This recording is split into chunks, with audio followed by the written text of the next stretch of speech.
Welcome back to the Paddock Porch. It is race week and I cannot wait for the weekend. I cannot wait for race day. Round 10. We are almost halfway into the 2026 season. Formula One this week takes us to the longest circuit in the calendar. We are headed to Spa for the Belgian Grand Prix. Spa tests every aspect of a driver's and a car performance. Needless to say, it is the driver's ultimate circuit.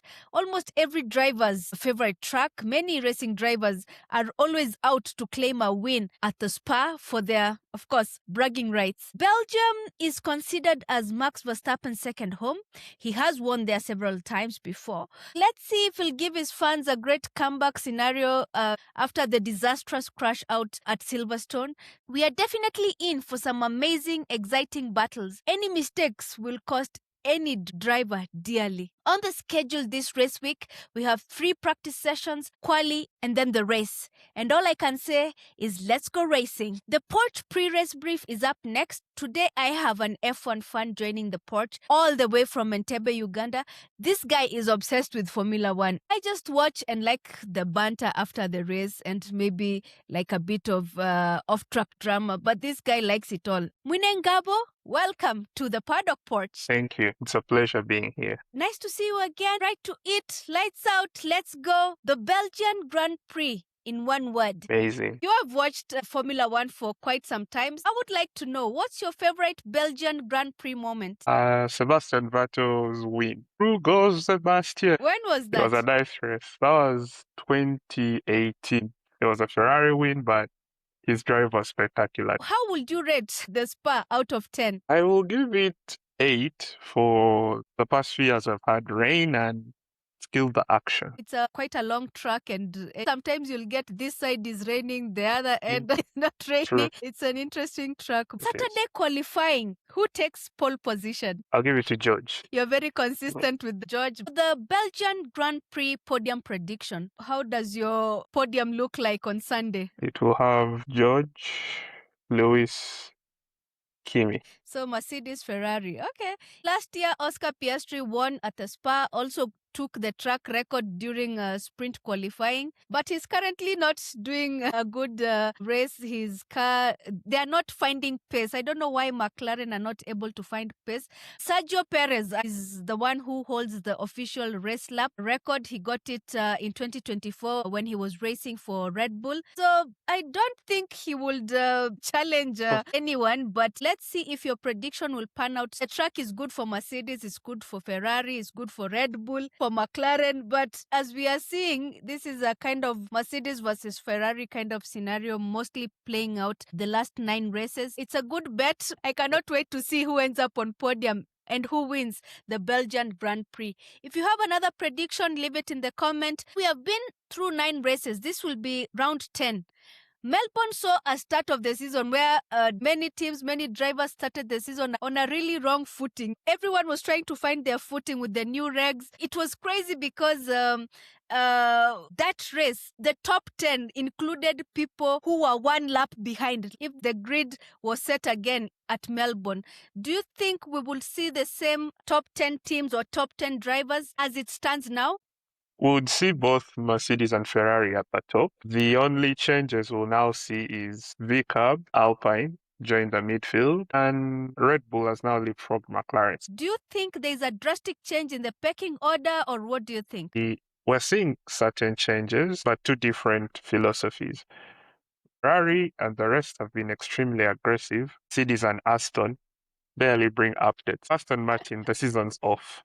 They're just driving to drive. For Mercedes, on the other hand, they've not really gone aggressive. The cars stayed the same. You've not seen a different wing.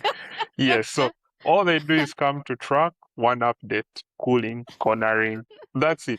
Is there a situation where the performance part of it, the car is just suited for that track, or maybe a driver has gotten comfortable in their car, or it's just purely upgrades that have been changing the pecking order? I could say yes. We can look at 2 incidences. Barcelona, Lewis was confident and everything played well.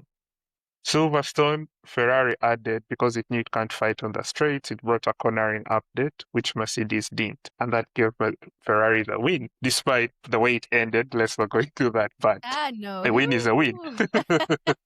We will come back to it if it affects the Drivers' Championship, because I do not like to delabor on something that I cannot change for the sake of it.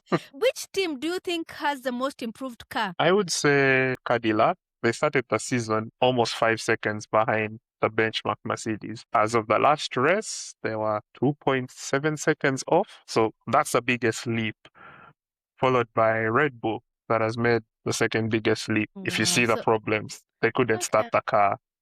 They couldn't do push They laps. couldn't launch. Those are the two teams that have really had, you could say, a good turn of fortune with the upgrades. Okay, so Cadillac and Red Bull. If the FIA tomorrow decides, let's freeze any upgrades, tells the teams, the drivers, no more upgrades after Spa, the car you have, the way it is, nobody is bringing any upgrades. Who do you think will win the Constructors' Championship? It will be a difficult one because, as we have seen, if you factor in also the safety cars, it's a trade between Mercedes and Ferrari because you cannot get a clear winner with this. Because, or now we can use two examples. On Silverstone, that had straight, and Mercedes has the best straight line speed, Ferrari won. In Monaco, which has corners, and Ferrari is the best cornering car, Mercedes won. So Kimi won. we have the surety of who would so come but in. you're saying it would have been a 2-horse race, Ferrari or Mercedes. Okay, if everything stays as it is, no upgrades, every driver, the confidence level they have is what they need to push the rest of the season, which driver would win the Drivers' Championship this year? Kimi Antonelli. He's been the most on form. I cannot believe his level of confidence. And the last race, I really have a lot of respect for him. I did not expect him to fight as much as he did. This kid was like, let me get 1 point. Let me get 1 point. Just 1 point. Imagine. So I think we would have given Kimi this one because George, I don't know what's happening with this car. Even in Silverstone, and you are a George guy, do you know why George was slow at Silverstone? His car that DNF'd in Canada, you can't fly an exploded battery, so it's still in the Atlantic. Cities say they're going to use this 2-week break to Spa to really investigate why there was a frontline error. And even in Barcelona, and why Lewis had such a big gap, is they tampered with his front wing, so it didn't calibrate right and it lost speed. Yeah, because Lewis was able to battle him. And if you look at the first races, like when that Mercedes gets to those straights, nobody can catch them. So I was really wondering, why is it so easy for like a Ferrari to fight with George? Let me ask you, next year, somebody tells you, Mwine Ngabo, you are going to have a team, an F1 team. Which existing team's development strategy would you try to replicate as the boss? I would take the development path for Mercedes. The slower your updates, the better it is to understand, because in F1, all parts must work together, than quickly running and doing the McLaren. And we have seen how if it works, it can work very well. But if it doesn't, your car will be very, very bad. Though, if you have the development platform like Ferrari, where you know you're confident that you have a good chassis before engine and anything, then you can chase the aggressive path. So, because coming to this, Ferrari just built a very good chassis, a very good car. So that's why now you can be aggressive, improve the engine, improve the wings, and so on and so forth. So that would be the good strategy if you really know you have the wind tunnel time and you built a very good chassis. But if you're not sure, you'd rather go update by update, cooling, downforce. So you can see even McLaren's the last 2 weekends have removed so many upgrades to find out what's wrong with the car. Yeah, they're not finding pace. Really interesting. That's a good take on which path or which strategy you'll try to replicate the development strategy. Do you have any other expectation from the Belgian Grand Prix? McLaren will be bringing another heavy update, and they'll finally use the new engines Mercedes provided. Some teams have just not had it good on long tracks, so I expect an unexpected podium. We may see a Hadja if we keep all factors constant. Or another Gasly. Oh, okay. That's what I'm expecting. Okay. As you're saying, Spa is unpredictable in the sense that it's a really massive track where different parts of the track are completely different. Let's see who True. brings a powerful engine. Let's see who works the aerodynamics nicely, because Spa, True. you need it, especially for some interesting corners there. Thank you so much, Mwine Ngabo, for coming on the porch.